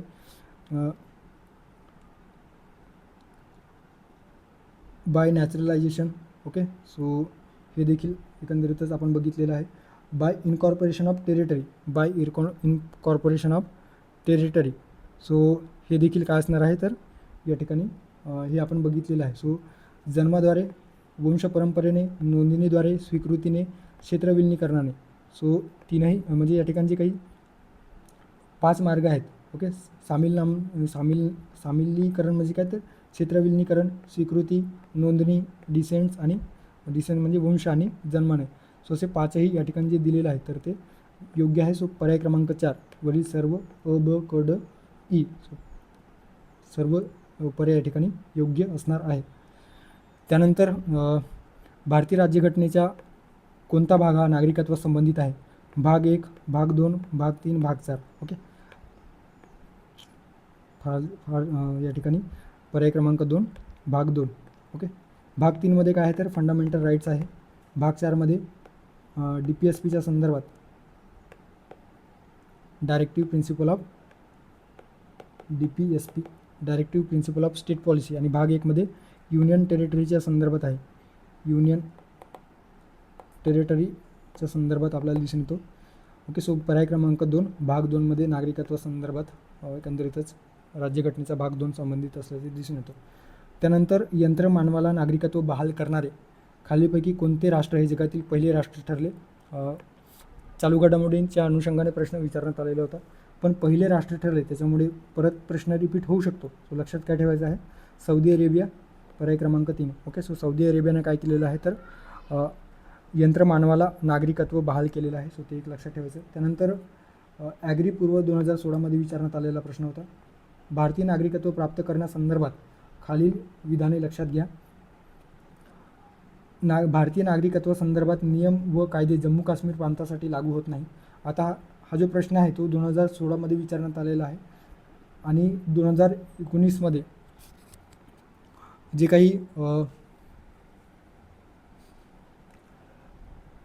आर्टिकल 370 वगळल्याच्या नंतर किंवा आर्टिकल 370मधून जम्मू काश्मीरला वगळल्याच्या नंतर जे काही स्पेशल राईट्स होते तर ते स्पेशल राईट्स आता काय झालेलं आहे तर संपुष्टात आलेलं आहे आणि Kashmir integral part of India, okay, अविभाज्य भाग बनलेला आहे. त्याच्यामुळे सध्या आजच्या परिस्थितीला अ जे स्टेटमेंट आहे तर ते लागू होणार नाही. सो 2016मध्ये हे बरोबर होतं अ स्टेटमेंट. सो ते एक लक्षात ठेवायचं आहे. त्यानंतर ब आहे, भारतात जन्मलेले व आईवडिलांपैकी किमान एक भारतीय असलेली व्यक्ती नागरिकत्व प्राप्त करू शकतो का? तर करू शकतो. सो आईवडिलांपैकी कोणी किमान एक जण जर भारतीय नागरिक असेल सो अशा वेळेस त्या संबंधित व्यक्तीला नागरिकत्व प्राप्त करता येऊ शकतो किंवा त्या व्यक्तीला किंवा त्या आईवडिलांचा पाल्याला नागरिकत्व मिळू शकतो. नोंदणीद्वारे नागरिकत्व प्राप्त करू इच्छिणाऱ्या व्यक्तीचा भारतात किमान 6 महिने रहिवास असावा. या ठिकाणी जे 6 मंथ आहे सो त्या 6 मंथच्या संदर्भात आपण बघूयात. 6 महिने रहिवास असावा आणि नागरीकरणाच्या प्रक्रियेतून, नागरीकरणाच्या म्हणजे काय तर नॅचरलायझेशनच्या करण्याच्या प्रक्रियेतून भारतीय नागरिकत्व प्राप्त करण्यासाठी त्या व्यक्तीच्या भारतात किमान 5 वर्षे रहिवास असावा. ओके, या ठिकाणी 5 वर्ष म्हटलं गेलेलं आहे. सो ते आपण बघूयात. सो अ आणि ब या ठिकाणी योग्य स्टेटमेंट असणार आहे. त्याच्यामुळे ब आणि या ठिकाणी पर्याय क्रमांक 3 आणि 2 आपण एलिमिनेट करू शकतो. आता नोंदणीद्वारे म्हणजे रजिस्ट्रेशनद्वारे जर आपण बघितलं, रजिस्ट्रेशनद्वारे केंद्र सरकार अर्जाद्वारे एकंदरीतच भारतीय वंशाच्या व्यक्तींना नागरिकत्व देऊ शकते. जर अर्ज करण्यापूर्वी संबंधित जी काही व्यक्ती आहे तर ती साधारणतः 7 वर्ष जे आहे भारतात राहत असतील तर, किंवा भारतीय नागरिकाशी विवाह केलेली व्यक्ती आणि अर्ज करण्यापूर्वी 7 वर्ष भारतात राहणे आवश्यक आहे. ज्या ठिकाणी दिलेलं आहे की नोंदणीद्वारे रजिस्ट्रेशनद्वारे नागरिकत्व प्राप्त करू इच्छिणाऱ्या व्यक्तीचा भारतात किमान 6 महिने दिलेलं आहे. चुकीचं आहे. 6 महिने नसून ते 7 वर्ष पाहिजे होतं. ओके, सो 7 वर्ष. त्यामुळे क जे स्टेटमेंट आहे ते चुकीचं आहे. सो क स्टेटमेंट चुकीचं आहे. सो पर्याय क्रमांक 4 देखील गेलेला आहे आणि पर्याय क्रमांक फक्त अ आणि ब 1. ओके, पर्याय क्रमांक 1 या ठिकाणी योग्य असणार आहे.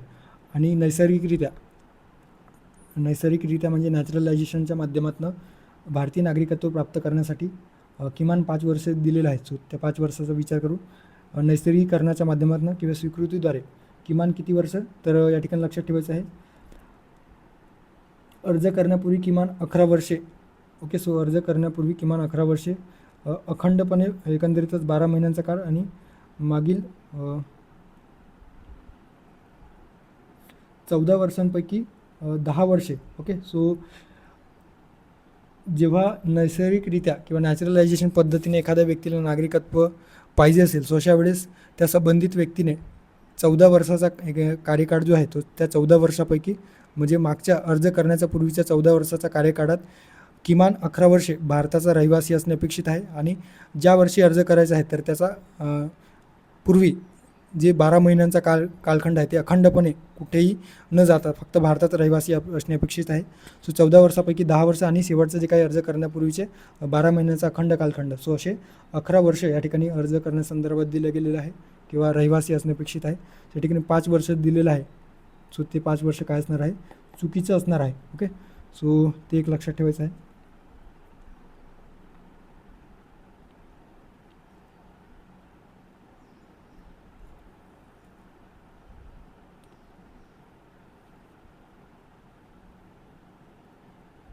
आता एक लक्षात काय ठेवायचं या ठिकाणी आणखी, आता ते लक्षात आलं म्हणून मी सांगतो.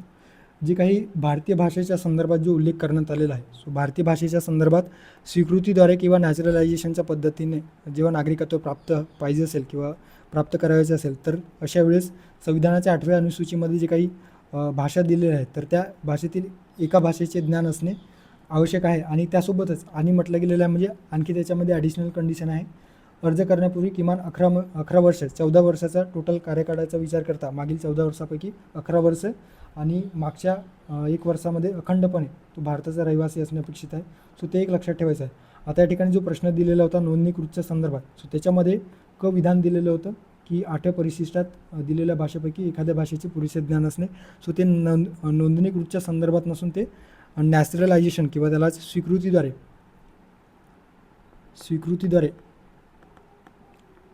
या अंतर्गत देण्यात आलेला प्रोव्हिजन आहे. सो ते एक लक्षात ठेवायचं आहे.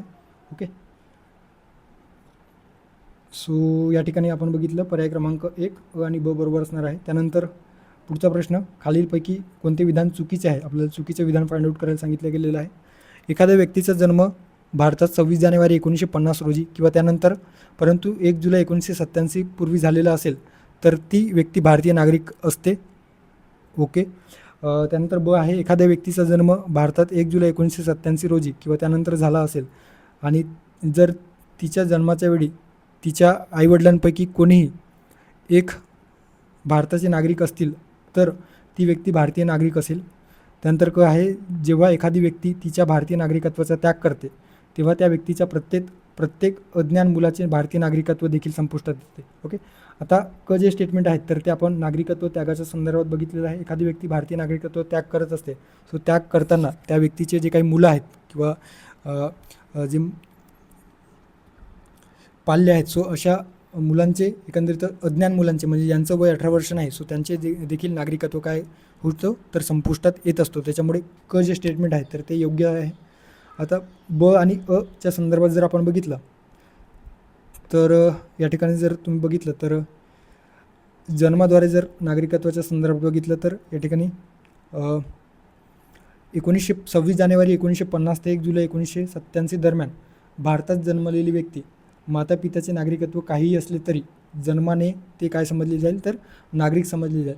समजा माता पिता हे ऑस्ट्रेलियामधील आहेत आणि यांचा जो काही मूल आहे तो या दरम्यान 1950 ते 87 दरम्यान जर भारतात जन्मलेला आहे, भारतात त्याचा जन्म झाला तर अशा वेळेस त्या संबंधित व्यक्तीला एक्स नावाची व्यक्ती आहे, सो या एक्स नावाच्या व्यक्तीला काय मिळेल तर नागरिकत्व मिळेल. सो या कलमामध्ये या प्रोव्हिजनमध्ये देण्यात आलेलं आहे. आणि तेच या ठिकाणी दिलं गेलेलं होतं की एखाद्या व्यक्तीचा जन्म 26 जानेवारी 1950 रोजी किंवा त्यानंतर परंतु 1 जुलै 1987 पूर्वी झालेला असेल तर ती व्यक्ती भारतीय नागरिक असेल. सो अ जे स्टेटमेंट आहे ते या ठिकाणी काय असणार आहे, बरोबर असणार आहे. आणि एखाद्या व्यक्तीचा जन्म 1 जुलै 1987 रोजी किंवा त्यानंतर झाला असेल तर आणि जर तिच्या जन्माच्या वेळी तिच्या आईवडिलांपैकी कोणीही एक भारताचे नागरिक असेल तर ती व्यक्ती भारतीय नागरिक असेल. सो ब देखील या ठिकाणी योग्य आहे. ओके, सो या ठिकाणी तुम्ही बघू शकता 1 जुलै 1987 ते 3 डिसेंबर 2004 दरम्यान जी जन्मलेली व्यक्ती आहे भारतामध्ये, सो जन्माच्या वेळी माता किंवा पित्यांपैकी कोणीही एक जर भारताचा नागरिक असेल तर त्या व्यक्तीला जी जन्माला आलेली व्यक्ती आहे तर त्या व्यक्तीला काय मिळेल, भारतीय नागरिकत्व मिळेल, जे ब स्टेटमेंटमध्ये दिलेलं आहे. ओके, सो ते एक लक्षात ठेवू शकता. सो तीनही स्टेटमेंट या ठिकाणी काय बरोबर आहे. आपल्याला चुकीचं विचारलेलं होतं, सो चुकीचं कुठलाही स्टेटमेंट नाही, त्याच्यामुळे वरीलपैकी एकही नाही. पर्याय क्रमांक 4 या प्रश्नाचं योग्य पर्याय असणार आहे. त्यानंतर परत या ठिकाणी एक फॉरेस्ट मुख्य परीक्षा 2016 मध्ये विचारण्यात आलेला प्रश्न, चुकीचे विधान विचारलं गेलेलं आहे. अविधान आहे, भारतामध्ये राष्ट्रपती पदासाठी केवळ जन्मसिद्ध नागरिकच पात्र असतो. नागरीकरणाद्वारे म्हणजे नॅचरलायझेशनद्वारे नागरिकत्व प्राप्त केलेली व्यक्ती पात्र नसते. सो नागरीकरणाद्वारे या ठिकाणी नॅचरलायझेशन नैसर्गिकरित्या तुम्ही लक्षात ठेवायचं आहे.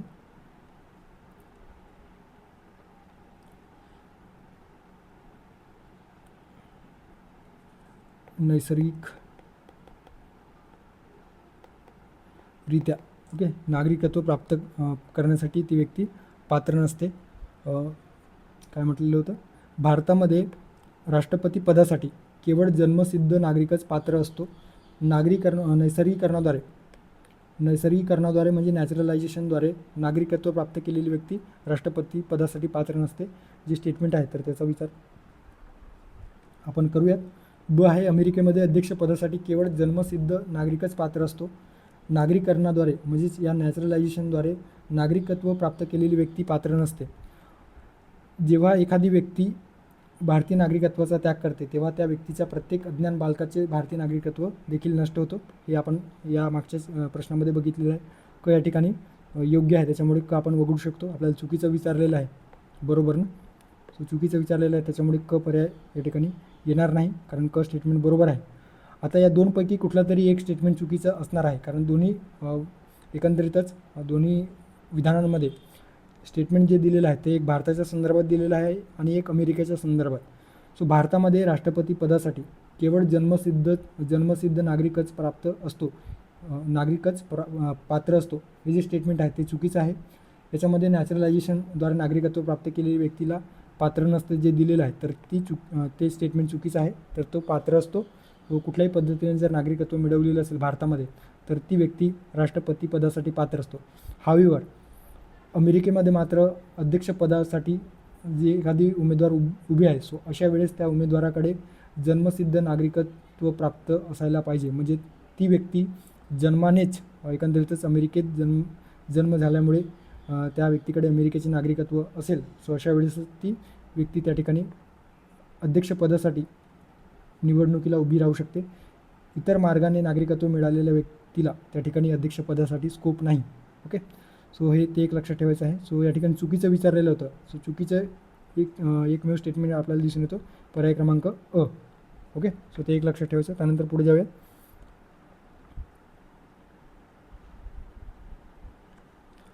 पुढचा प्रश्न आहे ASO पूर्व 2015मध्ये विचारण्यात आलेला प्रश्न. बघूयात. आपण आधीच डिस्कस केलेलं आहे. भारतीय नागरिकत्व हिरावून घेतल्याने नष्ट होते, याबाबत खालीलपैकी कोणते विधान बरोबर नाही. ओके, चुकीचं विधान म्हटलं गेलेलं आहे. कोणते विधान बरोबर नाही. भारतीय नागरिकत्व हिरावून घेतल्याने नष्ट होते. हिरावून घेत असताना कोणकोणत्या कारणे, एकंदरीतच वाजवी कारणे सरकारद्वारे किंवा सरकारला वाटली तर अशा वेळेस त्याचे नागरिकत्व हिरावून घेतले जाऊ शकते. नागरिकाने लबाडीने नागरिकत्व मिळवलेले असेल म्हणजे काय तर फ्रॉड पद्धतीने, चुकीच्या पद्धतीने, यस, यामुळे नागरिकत्व नष्ट होऊ शकतो. सो हे बरोबर आहे.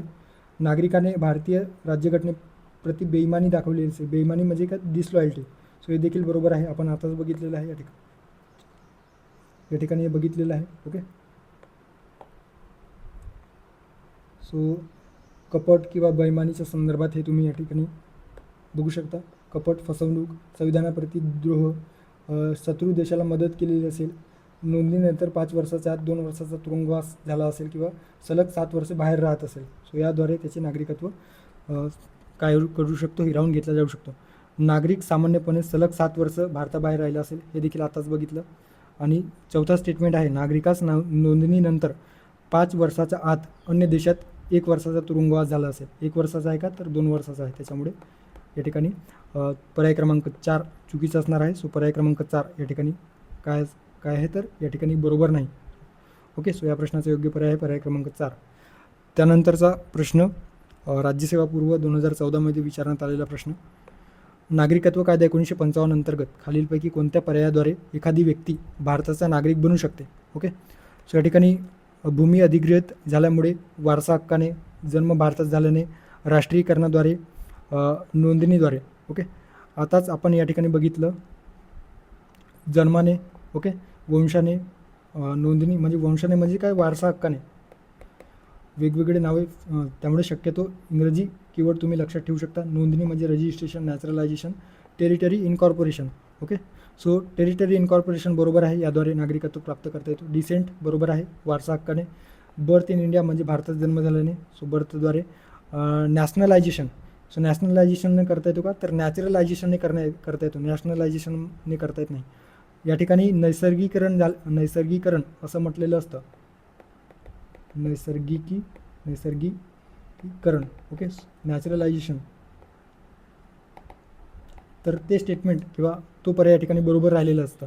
मात्र या ठिकाणी नॅशनलायझेशन म्हटलं गेलेलं, राष्ट्रीयकरण. सो राष्ट्रीयकरण हे विधान जे आहे ते चुकीचं आहे. ड पर्याय या ठिकाणी चुकीचा आहे, त्याच्यामुळे आपण ड ज्या पर्यायामध्ये आहेत ते आपण वगळू शकतो. सो पर्याय क्रमांक 1, 2 आणि 3 तीनही पर्याय एलिमिनेट केल्याच्यानंतर पर्याय क्रमांक 4 आपल्याला योग्य आन्सर मिळतो. आणि चौथं जे ई जे दिलेलं आहे, नोंदणीद्वारे, रजिस्ट्रेशनद्वारे देखील नागरिकत्व प्राप्त करता येतो. ओके, त्यानंतर ASO पूर्वपरीक्षा 2014मध्ये विचारण्यात आलेला प्रश्न, भारतीय नागरिकत्व रद्द करण्यासंदर्भात किंवा संबंधातील खालीलपैकी कोणते विधान सत्य नाही. अगेन नागरिकत्व रद्द करण्यासंदर्भात फसवणूक आहे बरोबर, खोटी माहिती दर्शवून वस्तुस्थिती लपवून नागरिकत्व मिळवणे योग्य असणार आहे. कृती व भाषणातून राज्यघटनेशी बेईमानी दाखवलेली असेल, दोषद्रोह केलेला असेल, बरोबर आहे. भारताशी शत्रुत्व किंवा युद्ध करणाऱ्या राष्ट्राला मदत केली असेल, सो भारताशी शत्रुत्व किंवा युद्ध करणाऱ्या राष्ट्राला मदत केलेली असेल, सो हे देखील आपण या ठिकाणी बघितलेलं आहे, शत्रुत्व किंवा युद्ध करणाऱ्या राष्ट्राला मदत केलेली असेल तर. ओके, आणि या ठिकाणी काय म्हटलं गेलं आहे, भारताबाहेर सलग 5 वर्ष नाही तर 7 वर्ष पाहिजे या ठिकाणी, सलग 7 वर्ष, बरोबर. सो सलग 7 वर्ष, सो या ठिकाणी बघू शकता सलग 7 वर्ष भारताबाहेर राहत असेल तर. सो या ठिकाणी पर्याय क्रमांक 4 चुकीचा आहे, म्हणजे सत्य नाही. त्यानंतरचा प्रश्न, राज्यसेवा मुख्य 2013मध्ये विचारण्यात आलेला प्रश्न. आपल्याला बरोबर विधान या ठिकाणी विचारले गेलेलं आहे. अनिवासी भारतीय नागरिक NRI निवडणुकीत मतदानाला पात्र असतील. ब आहे, अशी व्यक्ती भारतातील कोणत्याही मतदारसंघात नाव नोंदवू शकेल. क आहे, मतदार म्हणून नाव नोंदवण्याकरता अशा व्यक्तीने भारतीय दूतावासात अर्ज केला पाहिजे. ओके, सो या ठिकाणी कुठला स्टेटमेंट बरोबर असणार आहे. सो NRIच्या बाबतीत जर आपण बघितलं तर NRI कोण येणार आहे. ओके, सो NRI म्हणजेच नॉन रेसिडेंट इंडियन. NRI पूर्णपणे भारतीय नागरिक असतो का, तर असतो. पासपोर्ट, भारतीय पासपोर्ट त्याच्याकडे असतो. व्याख्या किंवा वास्तव्य जर बघितलं तर नोकरी किंवा व्यवसायासाठी वर्षातील 182 दिवस, 182 दिवसापेक्षा जास्त काळ परदेशात राहणाऱ्या व्यक्तीला NRI म्हटला जातो. सो ते एक लक्षात ठेवायचं. सध्याची स्थिती म्हणजे सध्या हे दिलं जातं का, तर दिलं जातं. याच्यामध्ये OCI जो आहे तो OCIमध्ये एकंदरीत जे PIO आहे म्हणजे पर्सन ऑफ इंडियन ओरिजिन ते विलीन करण्यात आलेलं आहे. त्याच्यामुळे 2015पासून विशिष्ट भारतीय वंशाची व्यक्ती हे जी काही कॅटेगरी आहे ती बंद करण्यात आलेली आहे आणि ते OCIकडे विलीन करण्यात आलेलं आहे. सो ते तुम्ही लक्षात ठेवू शकता. मतदानाचा अधिकार असतो का या अनिवासी भारतीयाला, तर असतो, लक्षात ठेवायचं आहे. भारतात मतदानाचा अधिकार असतो, जे या ठिकाणी दिलं गेलेलं होतं. अनिवासी भारतीय NRI, सो याला मतदानाचा अधिकार असतो. सो या ठिकाणी बरोबर आहे. अशी व्यक्ती भारतातील कोणत्याही मतदारसंघात नाव नोंदवू शकेल. सो हे जे काही स्टेटमेंट आहे तर ते जे काही स्टेटमेंट आहे ते चुकीचं स्टेटमेंट आहे, कारण कोणत्याही मतदारसंघात नाही, तर ज्या ठिकाणी ती ज्या राज्याची व्यक्ती होती किंवा ज्या राज्याची व्यक्ती आहे त्याच ठिकाणी ती एकंदरीतच मतदारसंघात नाव नोंदवू शकतो, कोणत्याही भारताच्या कोणत्याही ठिकाणी नाही. त्याच्यामुळे ब जे स्टेटमेंट आहे चुकीचं आहे. मतदार म्हणून नाव नोंदवण्याकरता अशा व्यक्तीने भारतीय दूतावासाकडे अर्ज केला पाहिजे. भारतीय दूतावासाचा काही संबंध नाही. ज्या ठिकाणी ज्या मतदारसंघातून ती व्यक्ती येते किंवा ज्या मतदारसंघामध्ये तिचं नाव नोंदवलं गेलेलं आहे तर त्या मतदारसंघाच्या यादी किंवा जे काही अधिकारी असतात तर त्यांच्याकडे अर्ज केला पाहिजे. सो त्याच्यामुळे क जे स्टेटमेंट आहेत तर ते क स्टेटमेंट देखील या ठिकाणी चुकीचं असणार आहे. सो फक्त बरोबर आपल्याला बरोबर विचारलेलं होतं. पर्याय क्रमांक 3 या ठिकाणी योग्य पर्याय असणार आहे. सो ते एक लक्षात ठेवायचं आहे. त्यानंतर हे जे प्रश्न आहेत तर त्या प्रश्नावरून एकंदरीतच अलीकडे जे काही कंबाईन गट ब मुख्य परीक्षेत प्रश्न विचारण्यात आलेलं होतं सो ते या प्रश्नावरून कॉपी पेस्ट करण्यात आलेलं आहे. संविधानाच्या प्रारंभी भारताचा नागरिक होण्याकरता कोणती अट आवश्यक नव्हती. कोणती अट आवश्यक नव्हती प्रारंभी नागरिक होण्यासाठी. भारताचा अधिवास आपण बघितलेला आहे, भारताचा अधिवास बरोबर आहे. भारतात जन्म हे देखील बरोबर आहे. माता व पितांचा भारतात जन्म किंवा अशा प्रारंभापूर्वी किमान 5 वर्षे भारतात सामान्यतः निवास. ओके, सो या ठिकाणी जर आपण बघितलं तर या ठिकाणी भारतात जन्म बरोबर आहे. माता पित्यापैकी कोणताही व्यक्ती, आता इतका मायन्यूट लेवलवर हा प्रश्न ट्रॅप करण्यात आलेला आहे. तुम्ही बघू शकता माता व पित्यांचा नाही तर माता किंवा पितांचा असं या ठिकाणी पाहिजे होतं. माता किंवा पितांचा भारतातील निवास किंवा भारतात जन्म स्टेटमेंट एकंदरीतच या वरून बोथ जे दिलेले आहेत तर त्या बोथवरून या ठिकाणी पर्याय क्रमांक 3 चुकीचं ठरतो आहे. सो ते पूर्व आवश्यक अट आपल्याला दिसून येत नाही. अशा प्रारंभापूर्वी 5 वर्षे सामान्यतः निवास असणे, सो ते बरोबर आहे. सामान्यतः किमान 5 वर्ष राहत असावी सो अशा व्यक्तीला नागरिकत्व मिळेल. सो पर्याय क्रमांक 3 या प्रश्नाचं योग्य आन्सर असणार आहे. ओके, त्यानंतर काही ॲप्लिकेशन बेस प्रश्न देखील या टॉपिकवर विचारलेला आहे. क्ष या ब्रिटिश महिलेस खालीपैकी कोणत्या कारणाने भारतीय नागरिकत्व मिळेल? PSI पूर्व 2013. ती पुणे विद्यापीठात प्राध्यापक आहे, चुकीचं आहे. ती कोणत्याही विद्यापीठात प्राध्यापक असेल पण बाहेरची व्यक्ती असेल तर अशा वेळेस तिला एकंदरीत भारतीय नागरिकत्वाच्या संदर्भात कुठेही उल्लेख नाही. तिने भारतीय पुरुषाशी विवाह केलेला आहे. यस, भारतीय पुरुषाशी विवाह केल्यामुळे तिला नागरिकत्व मिळू शकतो. त्यानंतर तिसरं जे स्टेटमेंट आहे, भारतात ब्रिटिश शिष्टमंडळासह आली आहे, काही संबंध नाही. ती ब्रिटिश वकिलातील नोकरी करत आहे, चुकीचं आहे. ओके, सो पर्याय क्रमांक 2 याद्वारे भारतीय नागरिकत्व मिळेल. त्यानंतर ESO मुख्य परीक्षा 2013. श्री X हे अनिवासी भारतीय आहेत म्हणजे नॉन रेसिडेंट इंडियन आहेत. सो लोकसभेच्या निवडणुकांमध्ये मतदान करायचे आहे. त्यांचा वयाची 18 वर्ष पूर्ण देखील झालेली आहे. सो ते कशाप्रकारे मतदान करू शकतील असं या ठिकाणी प्रश्न विचारण्यात आलेला आहे. ते मतदान करू शकणार नाही, चुकीचं आहे. आपण बघितलं येणाऱ्यांना एकंदरीत मतदानाचा अधिकार असतो, त्याच्यामुळे बरोबर उत्तर आहे. हे जे काही स्टेटमेंट आहे ते आपण बघू शकतो. सो स्टेटमेंट चुकीचं आहे. त्याच्यानंतर ते त्यांची मतपत्रिका पोस्टाने पाठवू शकतील. सो ते पोस्टाने पाठवू शकतील हे जे स्टेटमेंट आहे ते चुकीचं आहे. सो लक्षात काय ठेवायचं आहे, भारतात जिथे त्यांची मतदार म्हणून नोंदणी झालेली आहे अशा मतदान केंद्रावर जाऊन ते काय करू शकतात, मतदान करू शकतात. ओके, सो लक्षात ठेवायचं आहे NRIच्या बाबतीत स्टेटमेंट, भारतात ज्या ठिकाणी ज्या मतदारसंघामध्ये त्यांची नोंदणी झालेली आहे मतदार म्हणून तर त्या मतदान केंद्रावर जाऊनच ते मतदान करू शकतात. इतर कुठल्याही मेथडने येणाऱ्यांना हा अधिकार किंवा जी काही व्यवस्था आहे ते दिल्या गेलेले नाही. सो त्याच्यामुळे फक्त बरोबर आहे, बाकी संकेतस्थळावर वेबसाईटवर वगैरे काही संबंध नाही. सो पर्याय क्रमांक 2 फक्त बरोबर म्हणजे हे बरोबर उत्तर आहे.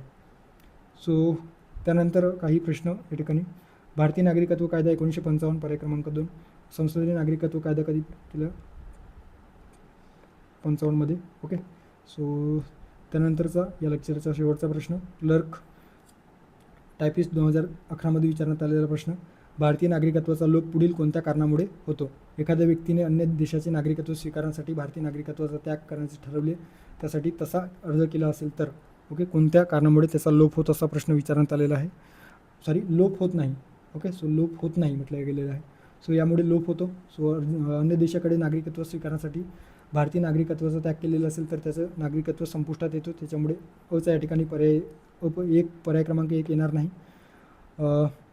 अन्य कोणत्याही देशाचे नागरिकत्व स्वीकारणारी भारतीय व्यक्ती, सो त्यामुळे देखील नागरिकत्व संपुष्टात येतो, लोप होतो. हेरगिरी देशद्रोह यासारखे गंभीर गुन्हे करणारी व्यक्ती, सो यामुळे देखील नागरिकत्व लोप होतो.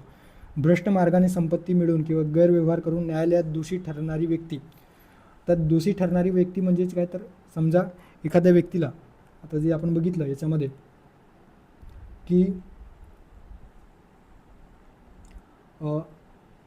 स्वीकृती किंवा नोंदणीद्वारे 5 वर्षाच्या आतमध्ये 2 वर्षाचा तुरुंगवास झाला असेल, सो यासाठी मात्र या ठिकाणी दिलेलं आहे भ्रष्ट मार्गाने संपत्ती मिळवून किंवा गैरव्यवहार करून न्यायालयात दोषी ठरवणारी व्यक्ती, सो यांचा नागरिकत्व लोप होतो का, तर असा काही संबंध नाही. असं झालेलं असतं तर बरेच जे काही भ्रष्ट मार्गाने संपत्ती जमवून बाहेर विदेशात गेलेलं आहे, सो त्यांचं नागरिकत्व टिकून राहिलेलं नसतं. ओके, सो पर्याय क्रमांक 4 या ठिकाणी या कारणामुळे त्यांचं नागरिकत्व होत नाही. सो ते एक लक्षात ठेवायचं आहे. सो असे जे काही साधारणतः 25-26 क्वेश्चन होते ते आपण बघितलेलं आहे आणि नागरिकत्वाच्या संदर्भात काही बेसिक माहिती किंवा विश्लेषण देखील आपण बघितलेलं आहे. थांबू या ठिकाणी, भेटूया पुढच्या लेक्चरमध्ये. Thank you and all the best.